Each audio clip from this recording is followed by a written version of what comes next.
It's Saturday morning cartoons. Once again, it seems like yesterday I was just sitting here saying it's Saturday morning cartoons. Look, I'm not trying to look suave and debonair. Uh, it just works out that way. It is very cold. Okay, it's below freezing, and it's hard to get this house warmed up. I've just been back from a walk to the coffee shop and trying to warm myself up, but it is so cold in the office that just for my health reasons, I'm staying bundled up. No more apologies. That's it. Well, happy Saturday, everybody. Yesterday, we did a little experiment, and a few of you were uh, good sports enough to join in. We did the couch potato oracle, uh, where we sort of learned how to use the TV remote uh, to do sort of a TV roulette omancy kind of thing to uh, ask a question to the gods, to ask it out loud, and then actually hear the answer uh, with just a little snippet, that the first snippet of sound bites that you hear from the television set. So what you've got going on is you audibly hear yourself ask the question, and then if you get into the right frame of mind, when you uh, press that button uh, and take the mute off, you actually hear the response to your audible question with an audible answer. Now, the oracular trick of it, the magic of it, is not so much uh, uh, the actual mechanics of saying it and hearing it. It is the frame of mind that you need to get yourself into in order for you to accept that answer back. I hope I'm making sense to you, because the communication is not really taking place in the audio vibrations that you're hearing. It's in your ability to accept the answer in that audio vibration. So the first few times you practice this, you're analyzing it. Well, what did Bob Ross mean when he said, there's a little ripple here, but we don't want too many? Okay, instantly my left hemisphere, my brain just goes into, what does that mean? Well, okay, well, a little ripple. Is it a ripple in time? Is it? If you can get beyond that, oh, I'm going to try to analyze it with my Kabbalistic showmanship. If you can get beyond that, and you ask a question, and you really want to hear the answer, it's that groove you get into, that switch of consciousness that you get into, is where the oracular answer is delivered. And you could almost say, well, like if you go to the Delphi Oracle back in the day, and you ask a serious question, and you really want the answer, and the priestess sits up on her tripod there and breathes whatever noxious vapors that puts her in the groove. And you want to get into that groove too, and the whole drama of the oracular setup serves to get you in that move. That's why in divination practices, even very light ones. You go to a fortune teller, and then they do a prayer of some kind, of Saint so and so or Jesus or somebody, to get into that mood. I'm ready. I've got a question, and I'm ready to hear the answer. I'm not ready to analyze an answer. I'm ready to accept the answer. So that's the thing. But anyway, a few people, I sort of challenged a few of you to do it, and not only here on Facebook, but a few from the YouTube channel got into the spirit of things, and I'm going to read you a few of those answers I've got. I don't know if I should say your name, so I'll err on the side of caution and just say, okay, somebody said, it was too much fun. I asked, should I make chicken for dinner tomorrow? No. Okay. The first response was, quote, I'll go with 755. Since my question had to do with numbers and poultry, I like the way this person thinks anyway. Since my question had to do with numbers and poultry, I consulted the Chicken Kabbalah. It revealed that 7 is a sword, Zion, and 2 5s are the Hebrew letter He, which means either windows or desire or to breathe. Those are other things that those Hebrew letters can mean. Was it telling me I wanted to chop the head off? Or that I would choke on the chicken? Which is, I guess, different than choking the chicken. Of course, you could choke on the chicken while choking the chicken. Oh, Saturday morning has digressed, degenerated. Okay. I'll say, was it telling me I wanted to chop off the head or that I would choke on the chicken? I couldn't make sense of the answer, and so I asked again. Good. Okay. I got, quote, that's fantastic. I'll take that as a yes. LOL, thank you for brightening my week. I'd take that as a yes, too. And the fact that you sort of had to answer twice or ask twice and try to get the answer twice is not a disadvantage. In working with the Mark Twain oracle, which I'm going to mention here in just a moment, you seldom immediately get that first answer. The first answer you get from a Mark Twain quote from Tom Sawyer, you usually go, what the does that mean? And the whole idea of the oracle is you go ahead and ask Mark Twain, what the fuck does that mean? And you do it again. You might not understand the answer then. You say, well, by that do you mean, and you get into a conversation. You get into the conversation with the oracular God. And that conversation draws your consciousness to the point of where you're actually talking to the oracular deity or the oracular spirit.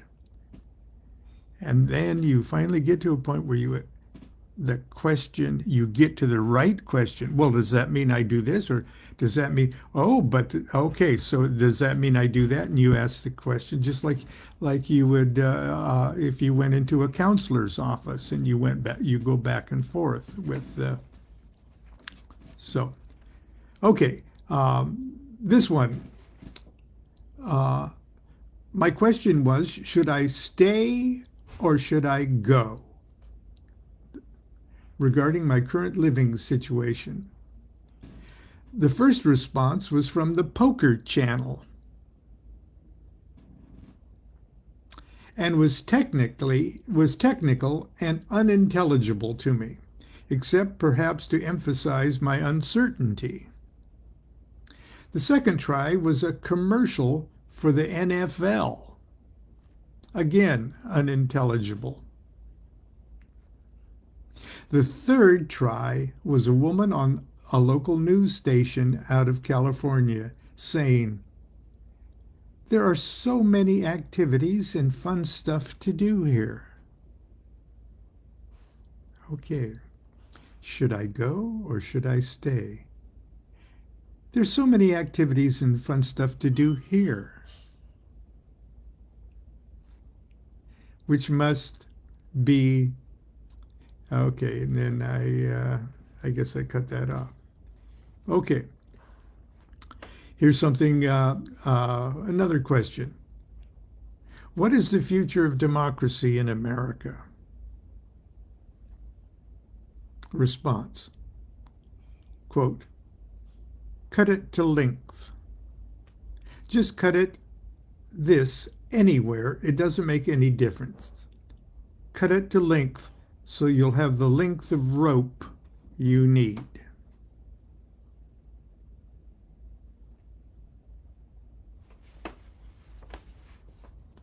And one person just said, pray for me, Saint Bob Ross, because my answer came from Bob Ross. And this is from Jill, Monday night class.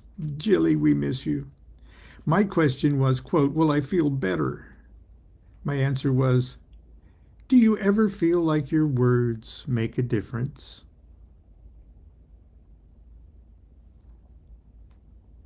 Now, this might not make sense to you or me, or maybe it does from our analytic point of view. But put yourself in the position of the person asking the question, their motive for asking the question, what brought them to this point. And just imagine how any of these answers, including the choking the chicken, might have absolutely profound meaning, because it does. Because every point event in your freaking life has cosmic significance. The reason for oracles is you're volunteering to give a try, to give it a stab at actually making the contact and getting the answer. Okay, this is interesting. Next one. What do we need most in the world at this time? And the couch potato answer was, quote, conflict. One front is economic.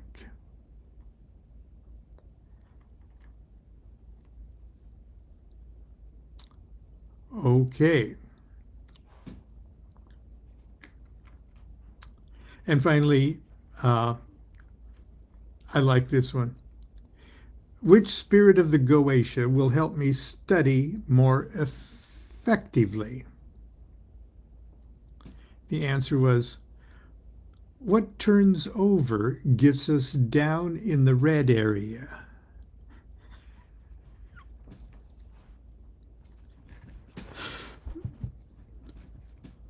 I don't know what that means, but boy, does that sound profound. But if you go through the list of Goetic spirits, I'm sure you can find at least a half a dozen that could indicate what the red area is, and the idea of the talents of various spirits and stuff might match that. What turns over gets us down. So what turns back over, or what helps get you back up again,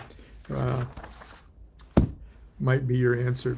Anyway, While we're on the subject, and it's Saturday morning. Oh well, thank everybody for doing that. I'm sure that we've talked about it. We'll get a few more, and maybe I'll try on Sunday school to read a couple more if you choose to play along. Anyway, I mentioned the Mark Twain Oracle, and I've done this before, probably several times over the last 3 years that we've been doing this. And I've got my Mark Twain Oracle actually set up here. And I'm going to use the question, second to the last question I read, to ask Mark Twain this question too, as my demonstration. What do we need most in the world at this time? Okay, now you say, "Oh, love, we do." We're asking Mark Twain, and Mark Twain doesn't bullshit you, but he does tell whoppers, and he does draw you in, and usually Mark Twain has 2 or 3 ways that he answers. You have to have a conversation usually. Anyway, here it is. Since January 1978, our Monday night magic class, and Jilly was there, I'm sure, has been peopled with a colorful mixture of seasoned adepts, eager neophytes, and everything in between. I'm not being modest when I say they have taught me more about magic than I could ever teach them. This has always been a free event, although a donation basket is conspicuously placed near the door, but occasionally I do extract from them a painful recompense.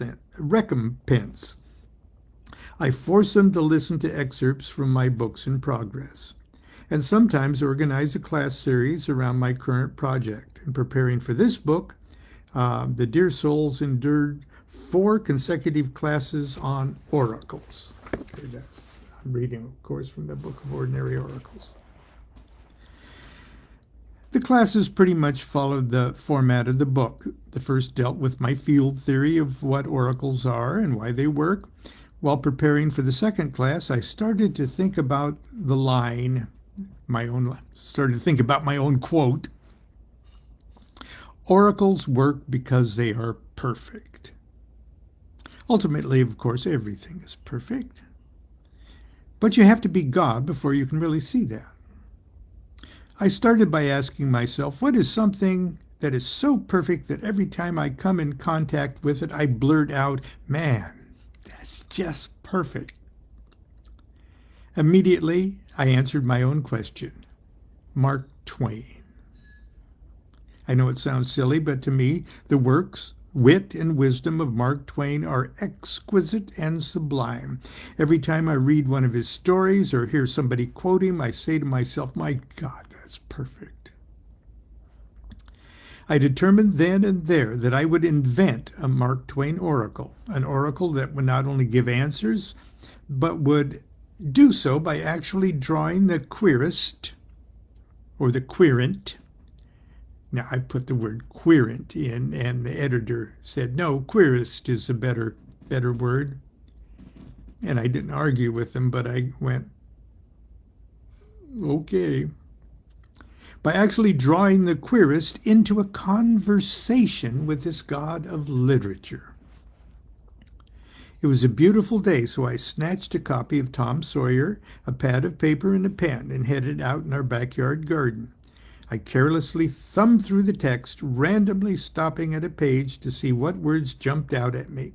I then wrote those words down until I got a list of 80 snippets. Now, I wanted to choose at least 36, but more than 36. And why I stopped at 80, I don't know, but I did. So I've got okay. Back in the house, I used the spreadsheet program on my computer to box each of the quotes and arrange them so I could print them out on cardstock. I then cut them out to yield a tiny deck of Tom Sawyer quotation cards. I've reproduced them here in the books so you can copy them and create your own. Uh, my next step was to devise a method of reading the cards. They really weren't suited for reading like a tarot spread, and I wanted something more conversational, just as if I was sitting in the same room chatting with Mark Twain. I decided on a simple procedure. To consult the oracle, all you need are two simple tools: a deck of 80 Mark Twain cards and two dice, or two die, of different colors. I use red and green, for example. I shuffle the tiny cards while thinking of a question. Oh, here's the thing. Shuffle the cards while thinking of your question. Then when finished, set the deck on the table for you and recite the Huckleberry Finn invocation. Devil follow corpse, cat follow devil, warts follow cat, I'm done with ye. Devil follow corpse, cat follow devil, warts follow cat, I'm done with ye. I'm a grown-up. Cut the deck with your left hand and place the bottom half on top. Carefully lay out a grid of 36 cards, 6 per row, 6 per column, as in Table 6 on page 128. Put the remaining cards in a stack face down near the grid. Keeping your mind focused on your question, throw the dice. Using the numbers on the dice, locate your card and read it. For me, the green die indicates the number on the horizontal row. And I remembered that by like lime green. And limes are green. So, lime green. And the red die indicates the number of the vertical column. If the response doesn't make sense or you need further clarification, put the card aside and replace it with a card from the stack of the 44 remaining cards. Ask your question again, but this time treat the oracle as if you were actually having a conversation with Mark Twain himself. Feel free to say, what's that supposed to mean? Or, by that you mean, what is that? Repeat this process as many times as necessary until the answer sinks home to you. Enjoy. Okay, and I give an example of the first time I tried it just minutes before Monday night class, and I said, "Hey, is this a real oracle? Hey, Mark Twain, is this a real oracle?" And I did everything else, and it came up with the quote from Tom Sawyer that said, "Well, it sounds like a good way, but that ain't the way Bob Tanner done." Okay, I've got over here, I took a picture of it and posted it on YouTube this morning. I've got a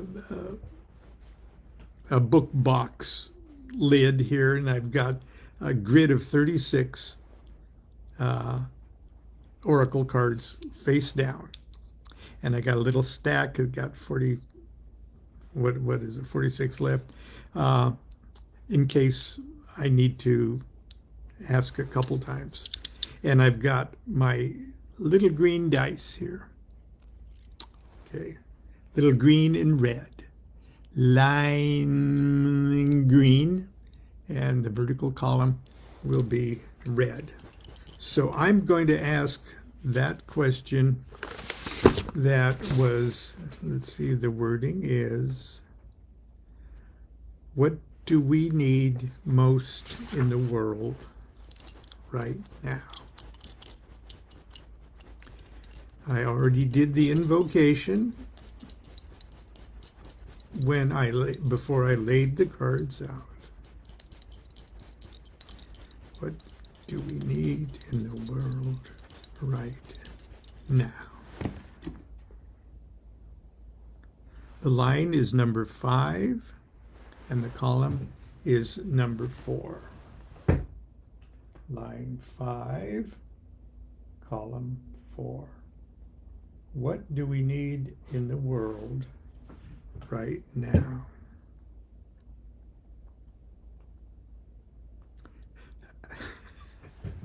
Okay, this is what the cards look like on the back. And this is the first answer from Mark Twain. 40 times I said, if you don't let that jam alone, I'll skin you. Hand me that switch.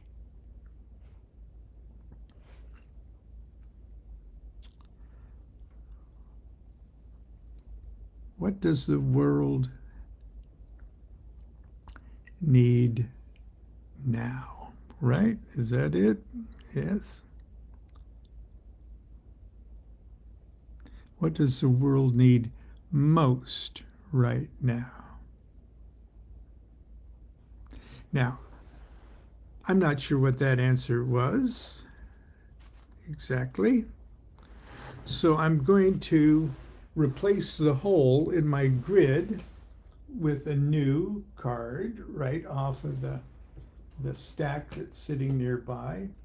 And I'm going to say,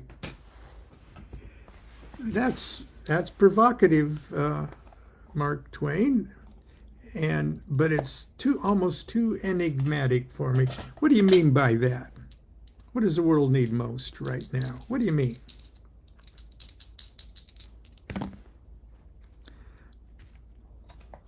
The green one is 3, and the red one is 2. Third line, second card. What do you mean by that, Mark Twain?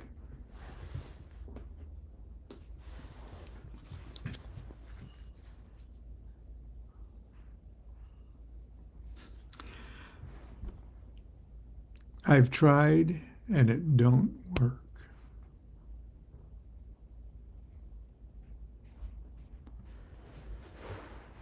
Okay, I think I got my answer from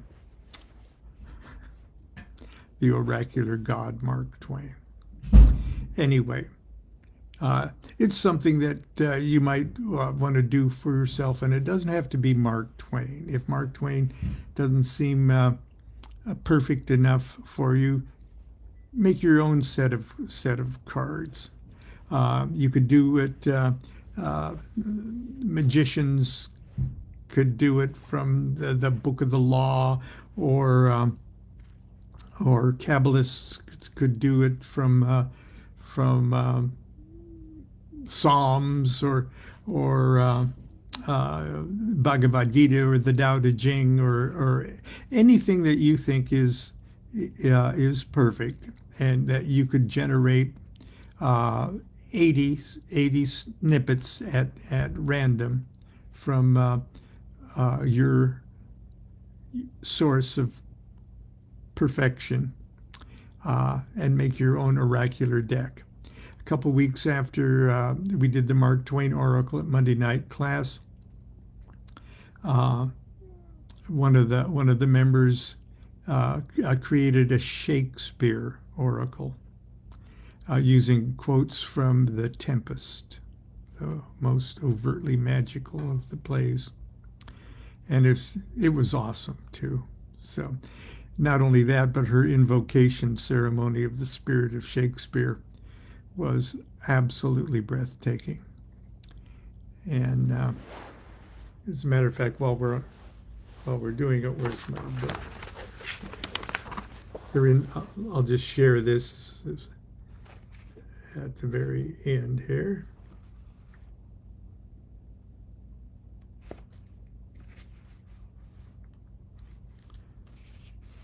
Now, she was a dancer, very talented. She's probably still is, flamenco dancer. So she's very expressive, very physical, and very beautiful. She started by standing in the center of the room facing east towards Stratford-on-Avon, of course. No tongue, all eyes, be silent. And all of these words are accompanied by gestures. I mean, it was awesome. No tongue, all eyes, be silent. All hail, great master, grave sir, hail.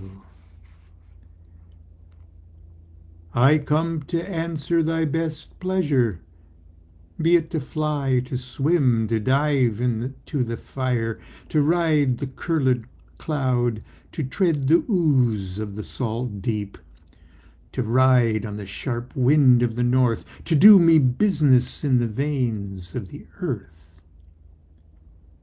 Come forth, I say, come. What seest thou else in the dark backward and abysm of time? Some oracle must rectify our knowledge. That was the opening. And the cards are selected, the questions are asked, and everything else. And then there's a banishing at the end of the procedure. Here cease more questions. Our revels are now ended. These, our actors, as I foretold you, were all spirits, and are melted into air, into thin air. We are such stuff as dreams are made of. And our little life is rounded with a sleep. Then to the elements, be free. No tongue, all eyes, be silent.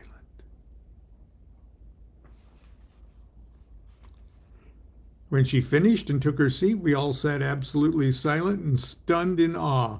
Then everyone started talking at once, sharing the answers they received.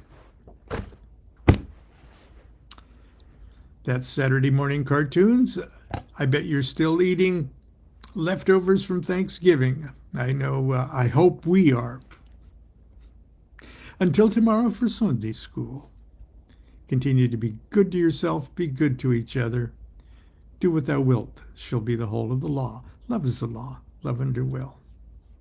No tongue, all eyes. Be silent.